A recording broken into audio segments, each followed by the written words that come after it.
Hello guys, good morning. कैसे हो आप सब? आज का दिन ना बहुत बहुत बहुत स्पेशल है और आज मैं आप सबको लेके कहीं जाने वाली हूँ। तो जानना चाहोगे कहाँ जाने वाले?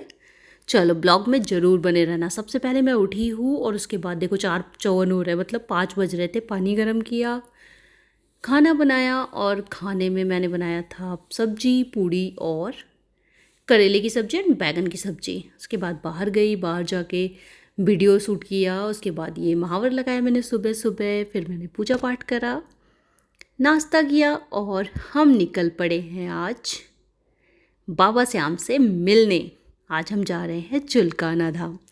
तो चलिए, अगर आप वैशाली या गाज़ियाबाद से जा रहे हो तो सबसे पहले वैशाली पहुंच जाओ। जैसे हम गए, हम आपको पूरा रूट बताते हैं। 25 मई 2024 को लोकसभा चुनाव है, तो वोट ज़रूर करें। ये मुझे दिख रहा था तो मैंने कहा ये भी एक अच्छी सी सूचना आप सबके लिए बनती है। चलो, यहाँ से हमने मेट्रो ली और मेट्रो लेके हम यहाँ से मेट्रो का वेट करते पहले पहुँचे। फिर मेट्रो लेके हम पहुँचे राजीव चौक, वैशाली टू राजीव चौक, क्योंकि मेरी ट्रेन थी न्यू दिल्ली से। तो राजीव चौक से हमें जाना था समयपुर बादली की तरफ। वहाँ से हमने ट्रेन ली और हमारा राजीव चौक के बाद का नेक्स्ट स्टेशन जो पड़ा वो पड़ा आपका new Delhi. New Delhi station से, मेट्रो स्टेशन से रेलवे स्टेशन जाने के लिए भाई क्या गजब ब्रिज बना है। बहुत बढ़िया काम हुआ है। ये ब्रिज रेडी होने से ना हमें अब बाहर निकलने की ज़रूरत नहीं है। मेट्रो स्टेशन से अंदर आप डायरेक्टली पहुंच जाते हो। ठीक है, हमारी ट्रेन सुबह की थी।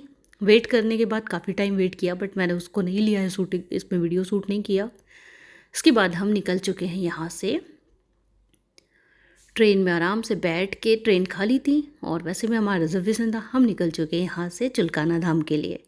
और ये देखो, मैंने आपसे कहा था ना, मैंने इतना सारा खाना बनाया था, सारी चीज़ें, क्योंकि हम बाहर का नहीं खाते, बिल्कुल भी नहीं खाते, इसलिए हम सारा खाना खुद से ले आते हैं घर से।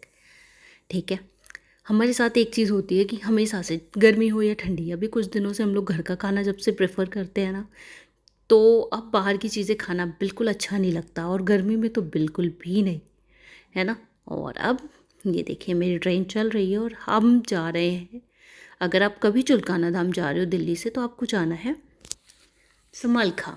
ये हमें बीच में किन्नर आई और किन्नर ने हमें 2 रुपये दिए, जो कि बहुत लकी होता है। आपको भी कभी मिला हो तो कमेंट में बताना, है ना, क्योंकि किन्नर से अगर आपको सिक्के मिलते हैं तो वो बहुत ज़्यादा लकी होते हैं आपके लिए। फाइनली हम पहुंच चुके हैं समालखा। समालखा नाम है इस स्टेशन का, और ये बहुत छोटा सा स्टेशन है सोनीपत का। ठीक है, यहाँ पे हम उतरे और उतरने के बाद हमने यहाँ से ऑटो लिया। ऑटो का जो प्राइस पड़ेगा ना, वो 20 रुपीज़ पड़ेगा समालखा से मंदिर तक का। तो जब भी कभी जाना 20 रुपये ही देना, उससे ज़्यादा मत देना। यहाँ पे ये तोरण द्वार बना हुआ है, ये बहुत छोटा सा ऐसे, मतलब नॉर्मल ही है। ठीक है, गेहूं के खेत ऐसे देखो, गेहूं कट रहे हैं अभी इस टाइम पे। तो गेहूं कटने के साथ साथ क्या है कि ये जो एरिया है ना, पूरा गांव के जैसा है। मतलब जब भी आप जाओगे आपको ये फील आएगा कि ये गांव वाला ही फील दे रहा है टोटल। और ये आपको समालखा जो स्टेशन है वो भी गांव जैसा ही है, मतलब नॉर्मल ही है, बहुत ज़्यादा ऐसा कोई सिटी विटी नहीं है। और यहाँ जब भी आना तो नाइट में मत आओ, अवॉइड करो, डे में आना बेटर है और सेफ़ है। तो फाइनली 5 किलोमीटर का डिस्टेंस था। हम लोग ने ई रिक्शा लिया था वहाँ से, स्टेशन से, और हम पहुँच गए वहाँ से मंदिर के पास। अब मंदिर पहुँचने के लिए गली में जहाँ ऑटो रुकता है वहाँ से आपको सीधे राइट टर्न करके अंदर जाना है। गली में जैसे ही एंटर किए, यहाँ पे इस तरह की कुछ दुकानें बहुत सारी लगी हुई थी, जहाँ पे सामान मिल रहे थे, बच्चों के सामान या बाबा की फ़ोटो और भी बहुत सारी चीज़ें। काफ़ी अच्छा लगता है ये सब देख के, बहुत ज़्यादा। मतलब बाबा श्याम से मिलने आओ, जब भी आओगे ना, आपके लिए एक अंदर मन में ना जो पॉजिटिविटी होती है उसकी तो उसका कोई बखान नहीं हो सकता। यहाँ पे हम फाइनली पहुँच गए उस पेड़ के पास, जिस पेड़ को कहा जाता है कि बाबा श्याम ने एक तीर से सारे पेड़ के पत्ते छेद कर दिए थे। तो ये वही पेड़ है पीपल का, जिसके पत्तों में कहते हैं आज भी छेद देखा जा सकता है। मैं जूम करके देख रही थी, बहुत ज़्यादा दिखे नहीं, लेकिन हाँ कुछ पत्तों में लग रहा था। बट अब वो नेचुरल भी हो सकता है, जो भी हो। बट हम तो बाबा श्याम के भक्त हैं, हमारे लिए उनसे बढ़कर कुछ नहीं। जो भी है, हम हर चीज़ पे बिलीव करते हैं। तो यहाँ पे मैं हूँ, और मैं पहुँचने के बाद सबसे पहले हम लोग क्या किए, थोड़ी देर ऐसे पहले एक बार घूम के आई, क्योंकि भीड़ कम थी आज, बहुत कम भीड़ थी, ज़्यादा थी नहीं। तो हम पहले दर्शन करके आए।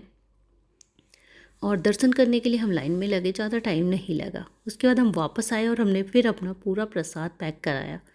जब भी आप बाबा श्याम से मिलने जाओ, गुलाब का फूल ज़रूर ले जाना प्रसाद में। जो भी आपकी मन्नत हो, अगर कोई मन्नत है तो धागा इस तरीके से कपड़े में लपेट के उसमें अपनी अर्जी लिख के और पैसे डाल के फिर वहाँ पे चढ़ा सकते हो। ठीक है, फाइनली हम लाइन में लग चुके हैं दोबारा से, निशान हमारे हाथ में है। और यहाँ पे जो निशान है ना, बाबा के सामने सीधे चढ़ जाता है। जैसे कि खाटू में होता है ना कि पहले ले लेते, तो ऐसा नहीं। और आप वो घड़ी आ गई, वो टाइम आ गया जहाँ पे आप यहाँ से बाबा श्याम के दर्शन कर सकते हो। तो चलो कमेंट में फटाफट से लिखो जय श्री श्याम। और क्योंकि जय श्री श्याम के बिना काम नहीं बनेगा। जय श्री श्याम हारे का सहारा, बाबा श्याम हमारा। बहुत प्यारा मंदिर है। और बाबा श्याम की मूर्ति देखते ना इतनी अच्छी लगती है, क्योंकि मैं तो भक्त हूँ इनकी। मैं कहीं भी रहूँ, मुझे बाबा श्याम हमेशा दिखते हैं, है ना। फाइनली यहाँ पे दीपक नहीं जलता। अगर आप दीपक लिए हो तो आपको बाहर जलाना पड़ेगा। और ये मैंने बाहर की रिकॉर्डिंग करी चुलकाना धाम के, जो कि कुछ इस तरीके से आई। ठीक है, तो होप सो आपको जो भी मैंने डिटेल्स बताई कि आपको कैसे कहाँ आना है, वो तो आपको समझ आ गया होगा। दिल्ली से पानीपत के लिए, सोनीपत के लिए ट्रेन पकड़ना है, समालखा उतरना है और समालखा से 20 रुपये दे के आपको आ जाना है सीधा चुलकाना धाम। पेड़ में देखो मन्नत के धागे बंधे हुए हैं। हमने भी अपना मन्नत के धागे हमने भी बांधा है यहाँ पे।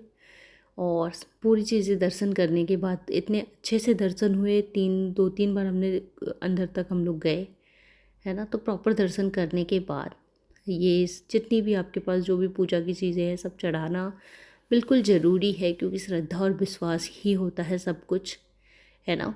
अगर किसी चीज़ पे आपको विश्वास है तो वो काम वैसे भी हो जाता है, और अगर विश्वास नहीं है तो कुछ काम बने हुए भी बिगड़ जाते हैं। बट विश्वास रखना बहुत ज़रूरी है। और ये वो टाइम है जहाँ पे मैं बाबा श्याम के पास ऐसे सामने से मैंने कुछ रिकॉर्डिंग्स ली आप सबके लिए, क्योंकि मुझे ब्लॉग भी बनाना था आपके लिए, है ना। तो यहाँ पे आपको फ़ोटो खींचना अलाउ है। यहाँ पे लिखा ज़रूर है कि फ़ोटो खींचना अलाउ नहीं है, बट मोस्टली सब लोग फ़ोटो खींच रहे थे, तो हमने भी फ़ोटो क्लिक करना ज़रूरी समझा। और पहली बार हम दर्शन करके आ गए थे, तो सेकंड टाइम में हमने आराम से बस फ़ोटोज़ पे ही फोकस किया वहाँ पे, है ना। तो इस तरीके से ये देखो यहाँ पे गुलाब चढ़े हुए हैं, और इसके बगल में चढ़ोतरी और दान पेटी है, और यहाँ पे सारी चीज़ें हैं बाबा श्याम की मूर्ति के सामने। ठीक है, फिर दर्शन करने के बाद हम लोग यहाँ पे पीछे की साइड में अगर आप जाओगे तो बहुत बड़ा सा पार्क बना हुआ है, जो कि ये है, देखो आप देख सकते हो। बहुत ग्रीनरी है और बहुत अच्छे तरीके से इसे मेंटेन किया गया है। यहाँ पे वाटर हार्वेस्टिंग भी लगा हुआ है, जो कि बहुत ही बढ़िया है। बहुत ज़्यादा अच्छी चीज़ है पानी बचाने की, है ना। तो इस तरीके से यहाँ पे आप जाओगे तो यहाँ पे रुक सकते हो। पीछे हॉल है बहुत बड़ा, वहाँ बैठ सकते हो। अगर खाना वाना खाना है वो भी कर सकते हो। वॉशरूम सही है, क्लीन है, बहुत मतलब ऐसे नहीं गंदगी नहीं है, ठीक है। तो किसी भी चीज़ की मुझे कोई प्रॉब्लम नहीं आई। और आप जब भी आते हो बाबा श्याम से मिलने ना, आपको भी पता है कि कभी प्रॉब्लम नहीं आती है ना, क्योंकि सारी प्रॉब्लम्स तो बाबा श्याम वैसे ही ख़त्म कर चुके रहते हैं। अब यहाँ से हमारे पास टाइम था कि हम अब निकले अपने घर के लिए, क्योंकि हमारे जो ट्रेन थी ना वो 4 बजे की थी। तो हम वहाँ से इस तरीके से सारा दर्शन करने के बाद हमारा प्लान हुआ कि अब हम निकलते हैं। और निकलने के लिए हम वहाँ से उठे और स्टेशन आ गए।